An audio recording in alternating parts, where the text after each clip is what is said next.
세상에서 가장 아름다운 습관, 독서를 응원합니다. 안녕하세요. 닥치고 독서 TV 김경태입니다. 지금까지 여러분들에게 보여드리던 화면이랑 오늘 보여드리는 화면이 조금 다르죠? 맞습니다. 이번 휴가 기간 동안 저는 제 서재를 깔끔하게 새로 정리했거든요. 그래서 뒤에 보시는 바와 같이 책장을 새로 놓았고 제 서재에 있던 책 약 2,000권 정도를 새롭게 다시 다 정리를 했습니다. 그래서 유튜브 촬영을 할 때 이런 포맷으로 당분간 찍어볼까 생각 중입니다. 여러분 보시기에 어떠세요? 지난번보다 좀 깔끔해 보이는 화면이지 않나요? 돈과 시간을 많이 들여서 열심히 정리를 했거든요. 네, 여러분들이 예쁘게 봐주셨으면 좋겠습니다. 오늘 여러분과 나눠볼 이야기는 스타벅스에 가면 공부가 잘 되는 3가지 이유에 대해서 얘기를 해볼까 합니다. 여러분들 스타벅스 자주 가시죠?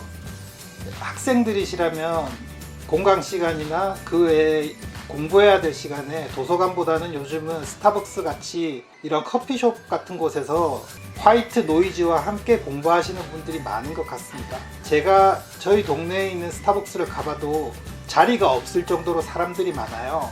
최근 코로나로 사회적 거리두기 경계가 격상된 이후에는 스타벅스 같은 대중 커피숍의 이용을 자제해야 하는데요. 이제 이런 상황이 끝나고 나면 다시 여러분들은 스타벅스나 그 외 투썸 플레이스, 그 외 다른 대중 커피숍에서 공부를 많이 하실 겁니다. 여러분들이 왜 스타벅스 같은 대중 커피숍을 찾아서 공부를 하는지에 대해서 제가 생각을 좀 해보았는데요. 저 역시 마찬가지로 스타벅스에 가면 공부가 잘 됩니다.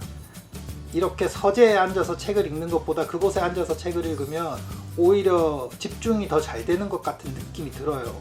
그래서 왜 스타벅스에 가면 공부가 잘 되는지에 대한 3가지 이유를 제 나름대로의 생각으로 풀어보았습니다. 그러면 지금부터 그 얘기를 시작해 보도록 하겠습니다. 커피값 4,100원이 아깝던 시절이 있었습니다. 저는 어릴 때부터 커피를 마시지 않았고 대학생 때도 커피를 전혀 마시지 않았어요. 지금 저는 커피를 굉장히 좋아하게 되었는데요. 제가 커피를 좋아하게 된 이유는 사람들과 커피숍에서 만나게 되면서부터였습니다. 처음에 커피숍에서 사람들과 약속을 할 때는 가서 주스 같은 것들을 마셨어요. 근데 커피숍을 가보시면 아시겠지만 주스는 가격이 커피보다 비쌉니다. 그래서 경제적으로 부담도 조금 되고 해서 나중에는 커피를 안 좋아해서 안 마시겠다라는 방식으로 차를 안 마시고 넘겼는데 그것도 한두 번이죠. 제가 커피를 안 마시는 것 때문에 친구들이 커피숍에 가는 것을 부담스러워 할까봐 그때부터 조금씩 커피를 입에 대기 시작했는데 어느 순간 커피가 제 입에 맞게 되어 지금은 아이스 아메리카노 같이 시원한 음료를 너무나 좋아하게 되었습니다. 제가 처음 커피숍을 가게 되었을 때는 친구들이 커피숍에서 주문하는 게 되게 멋있게 보였어요. 사이즈는 어떻게 하시겠어요? 그러면 그란데로 주세요. 그란데가 뭐지? 또 자바치 프라푸치노 주세요. 이런 주문을 너무나도 자연스럽게 하는데 저는 그때 자바치 프라푸치노가 어떤 음료를 말하는 거지? 이런 생각이 들었었거든요. 왠지 그렇게 자연스럽게 주문을 하면 너무 멋있어 보이고 저 역시 그렇게 멋지게 주문을 해서 남들한테 있어 보이고 싶어하는 그런 욕구가 생기더라고요. 물론 지금은 스타벅스가 우리나라에 들어온 지도 10년이 훨씬 지났고 오랜 기간을 통해서 예전에는 새로운 단어로 들리던 것이 이제는 일상의 언어가 되어서 예전과 같은 경외감은 전혀 들지 않지만요. 이렇게 커피숍에서 주문을 하고 거기서 커피를 제 입에 붙이면서부터 점점 더 커피숍을 자주 가게 되고 어느덧 저도 스타벅스 같은 대중 커피숍에 앉아서 공부를 하게 되었습니다. 요즘 주말이면 저는 이른 시간에 서재에서 가방을 챙겨서 스타벅스로 갑니다. 저희 집 앞에 한 5분 정도 걸어가면 스타벅스가 있는데요. 그곳에 자리를 잡고 앉아서 음악을 듣고 책을 읽고 글을 씁니다. 그 주말 아침 시간은 아무도 나를 방해하지 않는 오롯한 저만의 시간이거든요. 그 시간을 그런 공간에서 저 혼자 한다는 것 자체가 저에게는 너무나도 힐링이 되는 순간이고 기쁘기도 합니다. 이건 마치 학창시절에 참고서를 책가방에 잔뜩 챙겨서 도서관에 가는 것과 똑같아요. 지금 제가 주말이면 가방을 짊어매고 스타벅스에 출근하는 것은 미래에 꿈꾸는 제 모습을 실현하기 위해 가서 열심히 공부를 하는 것이거든요. 그래서 발걸음도 가볍고 너무나 기분이 좋습니다. 대체로 그곳은 깨끗하고 커피 향이 항상 은은하게 풍기고 있기 때문에 기분이 좋습니다. 그리고 영양가 있는 간식들도 많아서 기분이 참 좋아져요. 저희 집 앞에 있는 곳은 보통 8시에 문을 여는데요. 저는 8시 조금 넘는 시간에 도착해서 손님들이 거의 없을 때 제가 항상 앉던 자리에서 앉아서 저만의 하루를 시작합니다. 앞서 말씀드렸지만 제가 유독 스타벅스를 찾는 이유는 그곳에 가면 공부가 잘 되기 때문이에요. 그럼 왜 저는 거기 가면 공부가 잘 될까요? 첫째는 마음가짐이에요. 사실 휴일 아침 이런 시간에 이곳을 찾는 것은 저에게는 하나의 의식 같은 행동입니다. 비단 스타벅스가 아니어도 상관없죠. 그런데 제가 스타벅스를 찾는 것은 그곳에 제가 항상 앉던 자리에 의자가 편하기 때문이에요. 회사 동료들이 늘어지게 자고 있을 그 시간에 저는 스타벅스에서 아침에 저만의 공부를 시작합니다. 누가 시켜서 가는 게 아니라 제 마음이 그렇게 하고 싶어서 가는 거죠. 그곳에 가면 익숙한 커피가 있고 익숙한 의자가 있고 익숙한 테이블이 있습니다. 허기질 때 항상 먹게 되는 음식도 거기에 있어요. 그런 모든 것들이 다 세팅이 되어 있기 때문에 저는 그곳에 가면 마음이 편하고 자연스럽게 제가 하고자 하는 것에 집중을 하게 됩니다. 보통 사람이 집중에 빠지는 시간이 이렇게 있지 않습니까? 그 시간이 스타벅스 그 장소에 그 의자에 앉으면 좀 더 빨라지는 거죠. 그래서 저는 그곳을 자주 찾게 되는 겁니다. 그 익숙함의 매료가 된 거죠.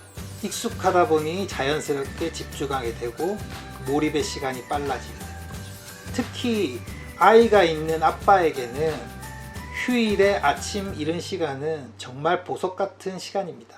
가족에게 방해받지 않고 누구에게도 방해받지 않는 자기만의 시간이잖아요. 저는 그 시간을 그곳에서 매우 알차게 자기 개발하고 있습니다. 두 번째로 스타벅스가 공부가 잘 되는 이유는 저는 분위기라고 생각합니다. 지금은 코로나19 때문에 도서관 열람실이 문을 닫았는데요. 예전에 도서관 열람실을 오픈했을 때 저는 스타벅스 대신에 도서관 열람실을 자주 찾았었습니다. 그곳에는 이른 시간부터 공부하시는 분들이 많아서 함께 열심히 공부하는 분위기가 조성되어 있잖아요. 그런데 제가 도서관을 언젠가부터 찾지 않게 된 것은 비단 코로나19 때문만이 아니라 더운 여름이나 추운 겨울 아침 일찍 도서관을 찾는데 그때 도서관은 아직 정리가 채 되지 않아 있기 때문이었습니다. 제가 앉게 되는 책상에 전날 사람들의 흔적이 그대로 남아 있고, 그리고 여름 같은 경우에는 에어컨을 미리 틀어서 좀 시원해져 있으면 좋겠는데 청소하시는 분들이 그 시간에 들어와서 창문을 열고 환기를 시키고 청소를 하거든요. 그러면 그 시간 동안 제가 집중해야 되는 텀을 방해를 받게 되더라고요. 추운 겨울에도 이른 아침에는 여전히 청소하시는 분들이 창문을 열고 환기를 시킵니다. 그러고 나서 다시 창문을 닫고 온풍기를 켜면 공기의 온도가 올라가기 전까지 손이 시렵고 춥더라고요. 그것이 저의 집중을 방해하는데 이 시간이 30분에서 1시간 정도 걸리다 보니까 제가 활용할 수 있는 오전 시간 중에 한 3분의 1 정도를 그냥 날려버리게 돼서 그게 너무 아깝더라고요. 그래서 언젠가부터 확실하게 제가 제 시간을 보장받을 수 있는 스타벅스로 가게 된 겁니다. 그래서 스타벅스로 가면 항상 똑같은 그 환경 속에 있는 그 분위기가 굉장히 좋았습니다. 그래서 저는 스타벅스에 가면 공부가 잘 되는 것 같습니다. 여러분도 잘 아시겠지만 이곳에는 혼자 공부하는 사람들, 홍공족들이 굉장히 많이 있습니다. 그들은 노트북이나 패드 같은 것을 펼쳐놓고 혼자서 이어폰을 끼고 공부를 하죠. 옆 사람이 무엇을 하든 전혀 신경 쓰지 않고 각자의 일을 합니다. 저 역시 이어폰을 꽂고 어플에서 나오는 빗소리나 파도 소리를 들으면서 공부를 합니다. 독서실이나 도서관처럼 앞이 막힌 공간이 아니라 오픈되어 있는 공간이라 사람들이 지나다니면 방해가 될 것 같은데요. 오히려 그렇게 약간은 어수선한 게 저의 집중력을 더 잘 실험할 수 있어서 저는 괜찮더라고요. 조금은 시끄러운 잡음을 화이트 노이즈라고 하죠. 그래서 요즘은 독서실에도 화이트 노이즈로 틀어놓는다고 하더라고요. 아까 말씀드렸듯 저는 이어폰을 꽂고 공부를 하는데 이 이어폰을 꽂고 공부를 하면 좋은 점이 뭐냐면 이어폰 속에서 빗소리를 들어요. 그러면 어느 순간 제가 공부에 집중을 하는 순간 그 빗소리가 들리지 않습니다. 그걸 느끼게 되면 내가 집중을 하고 있구나 라는 생각이 드는 거죠. 물론 그걸 느끼는 순간에는 다시 빗소리가 들리기 시작하겠지만요. 그래서 얼마나 빨리 이렇게 집중을 할 수 있는가를 실제로 체크할 수 있거든요. 그래서 여러분들도 이런 자연의 소리가 나오는 어플을 활용해서 공부를 해보시면 여러분의 집중력이 얼마나 좋은지를 확인하실 수 있을 겁니다. 여러분들도 이런 어플을 한번 활용해 보세요. 의외로 여러분들의 집중력이 짧다는 것을 느끼게 되실 거고, 반복하게 되면서 집중력이 길러진다는 것을 직접 체감하실 수 있을 겁니다. 세 번째로 스타벅스에서 공부가 잘 되는 이유는, 이건 공부랑 관련이 있는지는 모르겠는데 항상 똑같은 커피 맛입니다. 이 책 스타벅스 커피 한 잔에 담긴 성공신화 책을 읽어보면요, 하워드 슐츠가 스타벅스를 성장시키는 그 이야기가 나옵니다. 하워드 슐츠는 이탈리아에 가서 바리스타가 내려주는 그 커피의 진짜 본연의 그 맛을 모든 대중들에게 느낄 수 있게 해주고 싶어 합니다. 그런데 문제가 뭐냐면, 여러분도 느껴보셨겠지만 커피숍마다 커피 맛이 다 다릅니다. 그런데 지금 여러분 스타벅스를 한번 생각해 보세요. 스타벅스는 중국 상해에 있는 스타벅스, 피렌체에 있는 스타벅스, 로마에 있는 스타벅스, 미국에 있는 스타벅스, 그 어느 장소에 있는 스타벅스에 가서도 아이스 아메리카노를 시키면 맛은 다 똑같습니다. 하워드 슐츠는 전 세계 어디서나 스타벅스에 들어가서 마시는 커피 맛이 똑같아지도록 하는 그 방법을 연구하고 그것으로 사업을 확장시킬 계획을 합니다. 결국 그렇게 만들었고, 그래서 스타벅스는 성장을 하게 되는 거죠. 어느 통찰력 있는 사업가께서 전 세계 커피 사업에 관한 얘기를 해준 적이 있는데요. 커피 맛을 가지고 구분을 했어요. 첫째, 커피는 쓴맛을 가지고 있지 않습니까? 쓴맛으로 대중의 입맛을 잡은 곳은 스타벅스예요.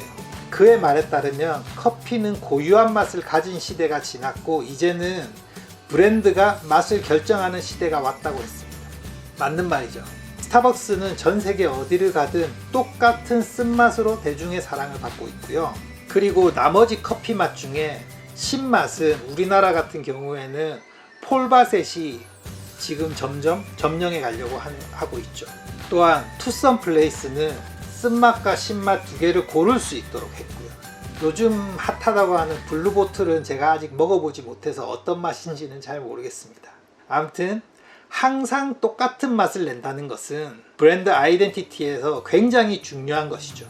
그리고 같은 맛은 그곳을 찾는 고객들에게 항상성을 심어주죠. 그래서 스타벅스는 고객의 충성도가 높은 거라고 생각합니다. 저 역시 스타벅스의 그 쓴 커피 맛을 즐기게 되었고, 그래서 그 맛을 보러 스타벅스에 가게 되고, 그러다 보니 공부하게 되고, 하다 보니 공부가 더 잘 되게 돼서 다시 또 계속 가게 되는 이런 순환 구조가 만들어지게 된 것입니다. 지금까지 제가 스타벅스에 가면 공부가 잘 되는 이유에 대해서 세 가지로 정리를 했었는데요. 첫 번째는 꼭 스타벅스가 아니라도 거기 가서 이런 시간에 저만의 무언가를 하겠다고 하는 그 마음가짐, 그것이 첫 번째였고요.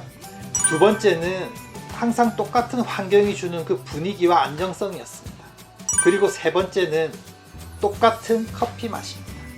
이 세 가지가 제가 스타벅스를 꾸준히 찾는 이유이고, 거기에 가면 공부가 잘 되는 이유이기도 합니다. 여러분들은 저와 또 다른 이유로 스타벅스를 찾으실지는 모르겠지만, 아마도 스타벅스에서 열심히 공부하시는 분들은 저와 비슷한 생각을 하실 거라고 생각합니다. 네, 그러면 오늘 영상은 여기까지고요. 다음 시간에는 좀 더 재미있는 주제로 여러분들을 찾아뵙도록 하겠습니다. 오늘 제 영상이 마음에 드셨다면 구독과 좋아요 그리고 알람 설정 부탁드릴게요. 네, 그럼 다음 시간에 뵙겠습니다. 안녕히 계세요.